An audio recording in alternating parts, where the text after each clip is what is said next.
홍 전 시장은 윤 전 대통령이 당선된 20대 대선 경선 당시 신천지 신도들이 조직적으로 당원으로 가입해 윤 전 대통령을 밀어줬다고 폭로했는데요. 권성동 의원이 즉각 반발하면서 반박과 재반박이 잇따랐습니다. 김정우 기자가 보도합니다. 어제 저녁 홍준표 전 대구시장이 과거 신천지 교주인 이만희 씨와 나눈 대화라며 폭로글을 올렸습니다. 3년 전 별장에서 만난 이만희 씨가 2021년 국민의힘 대선 후보 경선 때 신천지 신도 10여만 명을 국힘 책임당원으로 가입시켜 윤석열 후보를 도왔다고 얘기했다는 겁니다. 코로나 사태 때 검찰총장이었던 윤 전 대통령이 신천지 압수수색을 2번이나 막아줬고 그 은혜를 갚기 위해 도왔다고 설명했다는 게 홍 전 시장 주장입니다. 홍 전 시장은 소문이 사실로 확인돼 모골이 송연했다고 회상했습니다. 앞서 홍 전 시장은 특검팀 수사가 윤석열 정권 출범의 정당성을 겨냥 중이라면서 당내 경선 당시 신천지, 통일교 등 종교 집단 수십만 명이 윤 전 대통령에게 투표하기 위해 당원 가입을 했다고 주장했습니다. 윤석열 캠프 총괄본부장으로 지휘하던 권성동 의원이 당원 투표에서 압승한다고 큰소리친 배경, 제대로 수사하면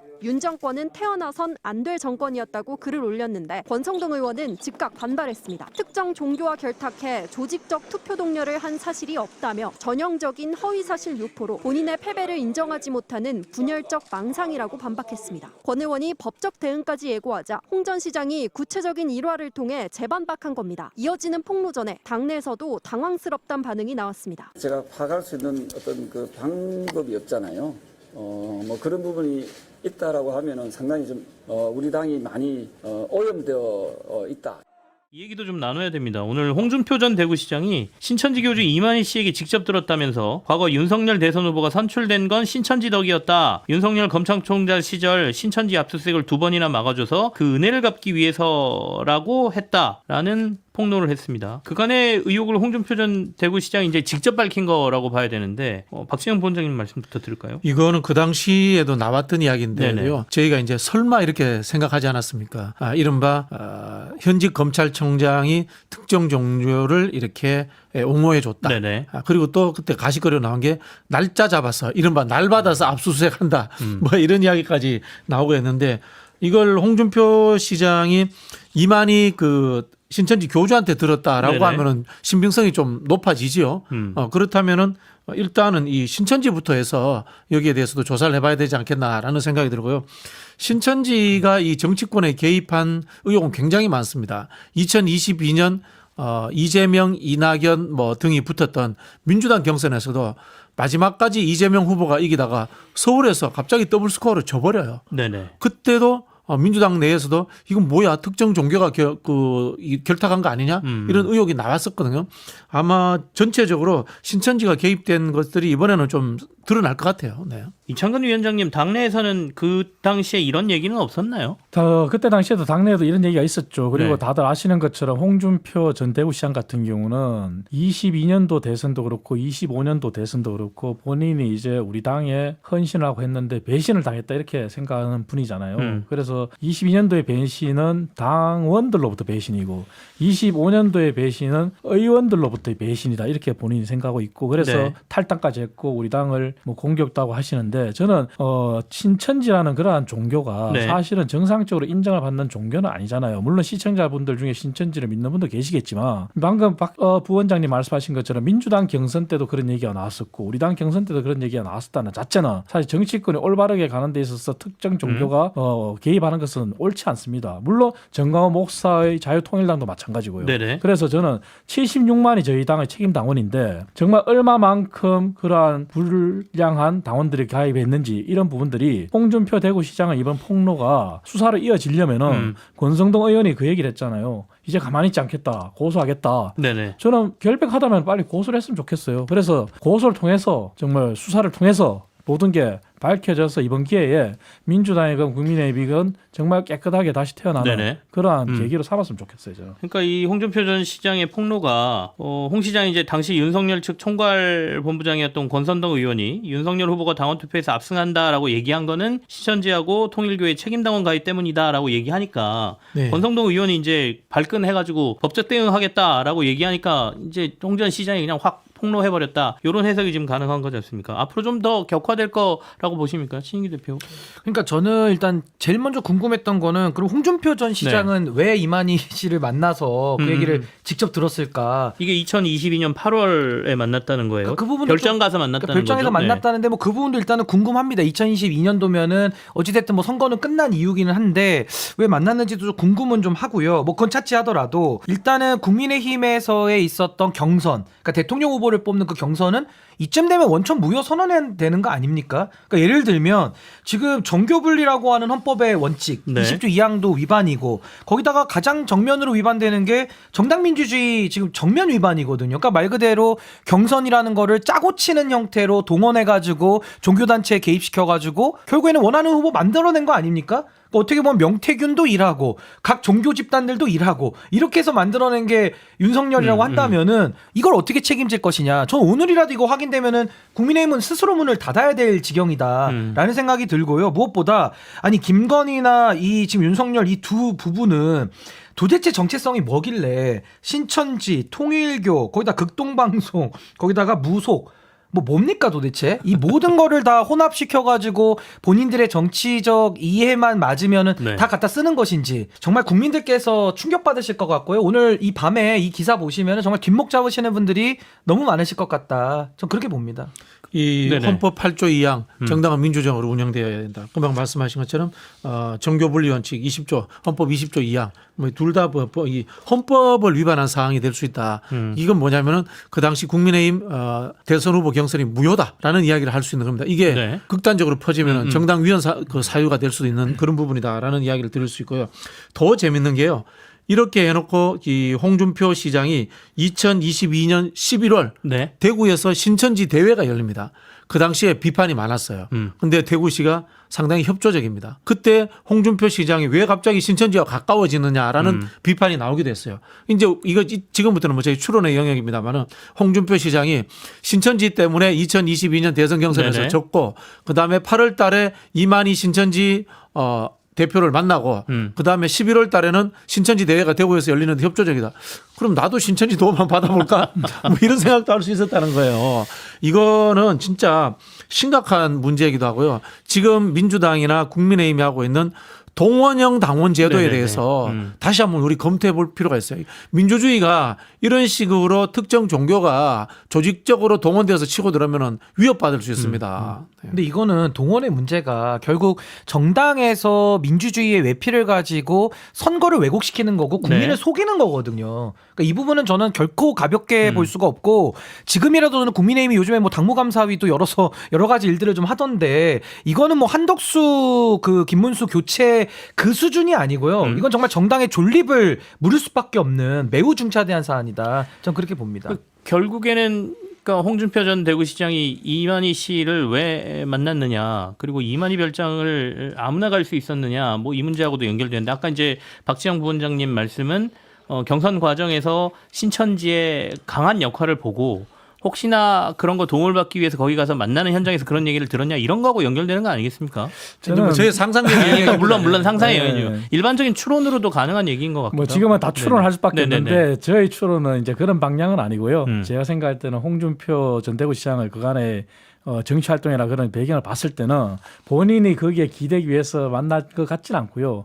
신천지가 모두들 다 기억하실지 모르겠지만 코로나가 우리나라에 가장 확산될 때 네. 대구에서 확산된 집단 감염의 주범이었잖아요. 그리고 바로 고발이 됐고 대규모 수사가 이루어졌고 그래서 그 수사의 무마를 하기 위해서 또 거기에 실제 윤석열 당시 검찰총장이 거기에 또 도움을 줬다. 그래서 대선 경선 때 신천지가 도와줬다. 이게 사실은 홍준표 시장의 주장이잖아요. 그러한 의혹과 고발 관계에 있어서 제 생각에는 홍준표 대구시장이 2022년도에 대구시장이 된 다음에 역시 고발이 계속 이어지는 상황에 대구의 주체잖아요. 그래서 네네. 그러한 연장선에서 만났을 것 같아요. 20대 대선 당시에 국민의힘 경선에 특정 종교가 개입했다라고 하면서 권성동 의원을 공격하고 있거든요. 신천지랑 통일교를 이야기하는 것 같은데 어떻게 보고 계세요? 올게 맞다라고 봐야죠. 이제 홍준표 전 시장 같은 경우는 자기가 어떤 특정 종교 세력이 개입을 해서 본인이 그 경선에서 많은 걸 잃었다라고 생각하시잖아요. 그러니까 유력한 대선 주자였고 그런 그렇게 뭐 검찰총장 출신의 자신을 이렇게 몰아낼 거라고 생각도 다들 못하고 있는 상황이었지 않습니까? 누가 봐도 이상한 경선이었고 그때 당시 신천지와 통일교 개입설 나왔어요. 네, 사실 맞아요. 처음 이야기가 아니었는데 그때 이제 아시죠? 권성동 의원을 비롯해서 다른 의원들이 다 이렇게 그럴 리 없더라 무마무마 유야유야 했는데 지금 이제는 말할 수 있다. 홍준표의 시간이다라고 하면서 진실을 밝히는 거죠. 왜냐하면 과거에 잘못됐던 과오나 그런 불평등했거나 불평등 경선에 대해서 바로 잡아야 본인이 그때 당시 대선 주자로 내가 뺏겼다. 나 억울한 사람이야. 윤석열이 원래는 했으면 안 됐어. 우리 이제 바로잡고 제대로 가자라는 그런 이제 단일 각오로서 이런 거를 내부 비리를 폭로하고 국민의힘을 다시 다 잡으려는 정권을 다시 당권을 장악하려는 본인의 하나의 의사로서 이런 폭로를 한 게 아닌가 싶습니다. 네. 만약에 변호사님 네. 정말 신천지나 통일교를 이용을 해서 경선의 결과를 바꿨다든지 아무튼 네. 개입을 시켰다면 법적으로도 문제가 될 수 있는 사안이죠? 정당법 위반이에요. 네. 이거는 가능하지도 않고요. 그런데 홍준표 전 시장이 이야기한 게 그냥 지어내거나 공격을 위한 공격이냐 그래 보이지 않는 거예요. 왜냐하면 신천지와 통일교가 지금 거론이 되는 두 종교인데 신천지 같은 경우에는 이 내부에 있었던 사람들이 매우 구체적으로 이야기를 해요. 맞아요. 그 당시에 12개 지부에 12명을 세워가지고 뭐 외교 정책본부를 만들어라. 이게 대선 바로 직전에 하달됐던 명령 내용이라는 거예요. 예. 그러면서 누구를 지원하라고 하냐? 당신 윤석열 후보를 지원하라고 했다는 겁니다. 왜 그러냐? 신천지 코로나 때 막 집합 모임하고 이런 부분 때문에 교주가 이만희 씨가 막 재판에 넘겨지고 관련자들이 다 조사받고 이랬단 말이에요. 그게 다 무마되고 이걸 어떻게든 봐주는데 우리가 윤석열 도움을 받아서 우리가 해줘야 된다라고 했다라는 거예요. 그러면서 이 사람만 얘기하는 게 아니더라고요. 거기에 과거에 지금 신천지에서는 막 이제 워낙에 이제 이단 논란이 있으니까 나온 사람들 있잖아요. 나도 그 당시에 윤석열 지원하라고 그래가지고 정당 가입을 했다라고 이야기를 합니다. 그러면 권성동 의원 얘기가 계속 나오잖아요. 권성동 의원이 그 당시에도 대선 과정부터 후보 영입까지 굉장히 많은 역할을 했기 때문에 이렇게 이야기했던 기사가 있어요. 우리가 신규 이 대선 때는 막 서로 이제 당원들을 모으니까 19만 명 당원이 신규 가입을 했는데 그 중에 11만 명이 윤석열 대통령 그 당시 이제 후보를 지지하는 사람들이다. 어떻게 이렇게 이야기를 했는지 점점을 모아보면은 어느 정도 윤곽이 드러나는 거죠. 홍준표 전 시장은 심지어 이만희 그 교주로부터 직접 들었다라고까지 이야기를 해서 이거 완전히 수사해야 됩니다, 진짜. 그 말씀대로 굉장히 구체적인 증언들에 대해서 나오고 있고 게다가 이제 권성동 의원의 이 반응이 저는 굉장히 눈여겨볼 만하다고 생각이 드는 게 굉장히 예민하게 나오고 있어요. 아니, 딱 한국 속담에 너무 적절한 게 있어요. 네. 방귀 낀 놈이 성낸다. 딱 그거 왜냐하면 너무 본인이 지금 딱 걸린 거예요. 이상하죠? 예, 왜냐하면 그때 당시 나왔던 게 2023년에 전당대회, 국민의힘 전당대회에서 왜 권성동에게 저렇게 표가 몰릴까라고 했을 때도 앞에서 변호사님 너무 말씀 잘해주셨는데 그런 대통령, 검찰총장이 대통령 되는 과정에도 많이 개입했고 무엇보다 본인, 이 방귀 낀 놈, 그러니까 당대표가 되지 말았어야 될 사람이 됐는데 그래서 윤석열 검찰총장이랑 말도 안 되는 사람이 대선 후보에 오른 이 모든 악몽 대한민국의 추락 프로젝트의 시작이 바로 권성동 2023년 권성동 그 전당대회 승리 당대표가 된 거죠. 거기에 바로 통일교가 개입했다. 통일교 예. 당원들이 대거 가입을 해서 권성동의 선거를 도왔다라는 그런 정황들이 굉장히 나타나고 있기 때문에 무엇보다 신천지 관련해서도 아까 홍준표 이제 전 대구시장이 신천지 이만희한테 직접 들었다. 결국에 이 모든 것들은요 진술의 일관성과 신빙성이 제일 중요해요. 일관적으로 얘기를 하고 있고 정말 믿을 만한 홍준표 법을 아는 사람이에요. 검사 출신 모래시계 검사 전 국민이 다 하지 않습니까? 네. 근데 모래시계 검사 출신 자기 가오가 있는데 자기는 근데 그 거짓말을 하겠냐? 그러니까 홍준표도 분명히 뭐 거짓말을 했다면 거기 명예훼손이나 여러 가지 자기에게 불이익이 있을 걸 알면서도 지금 얘기한 이유가 이게 진짜고 자신 있고 밝혀져야 될 사실이라고 확신을 하기 때문에 하는 거기 때문에 방귀 낀 권성동 당연히 지금 성을 낼 수밖에 없고 쫄아 있는 거죠. 쫄아 네. 있으니까 오히려 더 강하게 최고의 방어는 뭐다? 공격이다. 바로 그걸 하고 있는 겁니다. 예. 근데 만약에 네. 이게 사실이라면 이게 굉장히 국민의힘 입장에서는 심각한 일인 게, 그러니까 국민의힘이 특정 종교인들과 결탁한 것도 모자라서 당내 경선에 대해서 이제 뭔가 영향력을 행사한 거잖아요. 근데 이게 당시에 대선 후보 경선뿐이겠냐고요. 뭐 맞아요. 지방선거도 있을 거고 많은 선거들이 예. 있을 텐데 다 영향을 미치지 않은 거 맞습니다. 아니냐. 지금 말씀 주신 대로 이제 2023년도 1월 달에 국민의힘 전당대회가 있는데 권성동 의원이 출마할 거라는 그런 의견이 상당히 많았어요. 그때 건진폰이 다 포렌식이 됐잖아요. 통일교 2인자랑 주고받았을 때 통일교 2인자가 물어요. 윤영호 씨가.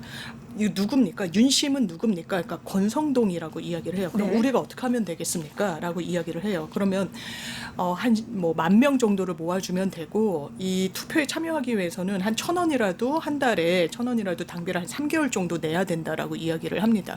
그럼 모집을 했던 걸로 보여요. 근데 나중에 권성동 의원이 안 나와요. 예, 출마를 하지 않습니다. 그러니까 나중에 주고받은 그 문자 메시지를 보면 우리가 이렇게 노력을 했는데 낭패를 봤네요라고 이야기를 해요. 그런데 권성동 의원 최근에 직무실, 자택, 또 지역 사무실 다 싹 다 압수수색 당했거든요.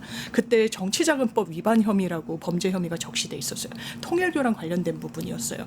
아마 돈의 흐름이 지금 영장이 발부될 정도면 권성동 의원을 좀 경유했다라고 보이는 부분을 특검이 포착한 걸로 보이는데 통일교랑 어떤 또 연결고리가 있느냐. 그 당시에 마이크 펜스 부통령이 한국에 옵니다. 통일교 주최 행사였어요. 캠프에서 이거 통일교도 왜냐하면 비토가 많은 종교니까 안 가는 게 좋겠다는 의견도 많았대요. 권성동 근데 당시 의원이 엄청나게 가야 된다라고 했고 실제로 갑니다. 그래서 이 부분과 관련해서 SNS 홍보도 하고 권성동 의원 자체가 통일교 큰 행사에 축사를 하러 최근에도 가기도 했고 예. 그러니까 이런 걸 보면은 과연 무관한가라는 부분이 보이는 거예요. 그리고 계속해서 연결고리를 하고 건진이라는 사람까지 통해 가지고 권성동 이름 세 글자가 또 나오기도 했고 이러니까 이제는 이거 뭐 정치 수사다 뭐 아무것도 아니다라고 얘기할 수 있는 국면은 지난 겁니다. 네, 권성동은 사실 원조 윤핵관이고 변호사님 말씀하신 대로 대선 후보가 되는 과정에서 엄청난 영향력을 행사를 했었고요. 그리고 이제 이런 구체적인 정황들이 나온 상황에서 특검의 칼날이 권성동 의원에게 좀 가지 않겠느냐 이런 예상이 있습니다. 결국에는 저는 권성동이 뭐 한국의 아베 꼴이 날 거다. 왜냐하면 아베 총리가 몰락한 건 물론 여러 가지 요인도 있지만 바로 통일교의 개입이었습니다. 예. 이 통일교라는 게 또 얼마나 무섭냐면요. 일본에서 한국도 마찬가지지만 가장 선거를 할 때 돈이 많이 드는 게 선거의 비용이잖아요. 그 선거 모집원들 그 일당이라던가 그걸 해야 되는데 통일교에서 전략적으로 한 게 뭐냐면 자금이면 자금 또 선거 운동원은 무료로 제공했어요. 이거보다 정치인들에게 매력적인 그 종교가 어디 있을까? 돈이면 돈 다 줘. 선거 운동도 무료로 해줘. 그러니까 본인이 당내 경선을 하던 아니 2021년 뭐 비서실장 활동을 하던 여하튼 선거는 매우 무지막지한 선거 비용이 들어가고 거기에 선거 인원들 영입이 중요한데 통일교에서 그런 자금줄이 되어주고 사람까지 되어줬다. 이러한 사건들이 일본에서는 이미 있었고 통일교로 인해서 부모가 전재산을 갖다 바친 가정이 파탄나니까 아베의 그 최후는 굉장히 안 좋지 않았습니까? 그리고 이런 식으로 통일교 사건 그다음에 자금 사건으로 일본의 자민당이 이번에 선거 패배까지 이어졌듯이 결국엔 국민의힘도 권성동이 제2 한국의 아베처럼 그거에 대한 쓰나미를 뭐 이 특검이 하나로 그 하나의 저격 스나이퍼가 돼서 결국엔 권성동의 그런 몰락은 이미 시작됐고 국민의힘도 통일교와 같이 한 그 몰락조차 이미 특검으로 인해서 시작됐다라고 저는 봅니다. 네. 그럼 이 자체는 일단 홍준표 전 시장이 네. 제기한 이제 문제이긴 한데 그러면 이것도 일단 이 상황에 대해서 신천지랑 통일교가 국민의힘 내부에 관여를 했다. 수사가 필요하지 않을까요? 완전 당연히 수사가 네. 필요하고요. 지금까지는 뭐 약간의 설처럼만 있었는데 내부자에서 내부 폭로가 난 거예요. 심지어 이 경선을 하면 얼마나 상대 진영에 대해서도 많은 정보 접근이 가능합니까? 그런 부분과 관련해서 본인이 직접 확인했다는 거 아니에요. 이만희를 만나서 우리가 은혜를 갚아야 되니까 우리가 좀 도와줬다. 정치적으로. 이걸 어떻게 그냥 뭉갤 수가 있겠어요. 심지어 실명을 밝히고 그 신천지에서 아주 주요 직책을 맡았던 사람들이 언론 인터뷰까지 하고 있어요. 이런 부분과 관련해서. 그 당시에 당시에 윤석열 캠프를 어떻게 지원하라고 했는지, 사람들을 어떻게 동원하라고 했는지, 이런 부분에 대해서 윤석열이 몰랐다고 할 수 있을까요? 저 없을 거라고 생각합니다. 본인이 봐줬잖아요. 본인이 어떻게 보면 지금 김건희 특검에서 나왔던 많은 것도 이 검찰의 이 권력이란 걸 대단히 사적으로 사유한 걸로 보여요. 왜냐하면 커버나 컨텐츠에 막 2억 원씩 후원했던 그 회사들 정치자금법 위반, 자본시장법 위반 이슈가 있고 형사적으로 수사를 받는데 유야무야 사라져 버렸단 말이에요. 이걸 어떻게 설명할 겁니까? 동일한 구조로 다 흔적들이 보이는 거예요. 종교계도 봐주고 자기가 부여된 그런 수사력을 가지고 없는 일로 해주면서 반대적으로 정치적 이득을 취했던 거다. 계속 이런 식으로 지금까지는 그게 본인 인생의 성공 방정식이었을 거예요. 그게 자기를 대통령이라고 만들었다고 생각했을 텐데 이제는 수사 받아야 됩니다. 정확하게. 근데 이게 수사가 필요한 이유가 말씀하신 대로 어떤 특정 종교가 왜 무슨 이유로 국민의힘을 왜 도와줍니까? 그걸로 인해서 얻는 어떤 이익이 있었으니까 도와줬을 거 아니에요.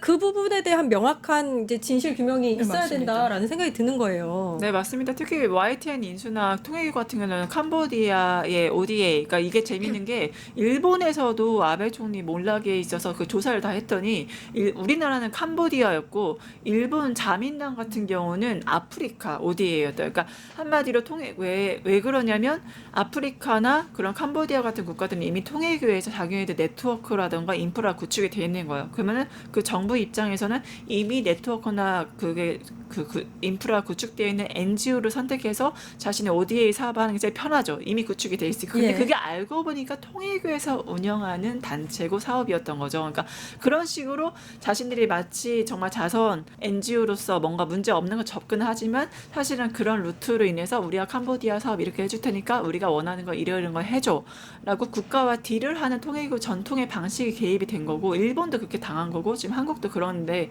문제는 거기서 끝나지 않고 정치 개입, 정치 입김, 비례대표를 뭘 주겠다. 네. 이것까지 그거 하는 게 통일교의 정치 개입까지 지금 문제가 되는 거기 때문에 뭐 여러 가지 선물이라든가 지금 계속 나오고 있잖아요. 모조품이다 이런 뭐 말도 안 되는 소리 하고 있지만 결국에는 어떤 특정 종교가 어떤 특정 대학도 이렇게 잠식시켜서 대학 정부까지도 자신의 자금과 인력으로 우리나라 정경이 분리되어 있고 정치와 종교가 분리되어 있는데도 정치와 종교의 일원화를 시키는 대한민국 헌법 헌정질서를 흔드는 거대한 사건의 전말이 지금 이제 밝혀지기 시작했다. 우리는 이거를 철저하게 규명을 하고 대한민국 헌정질서를 바로 잡아야 된다 생각합니다.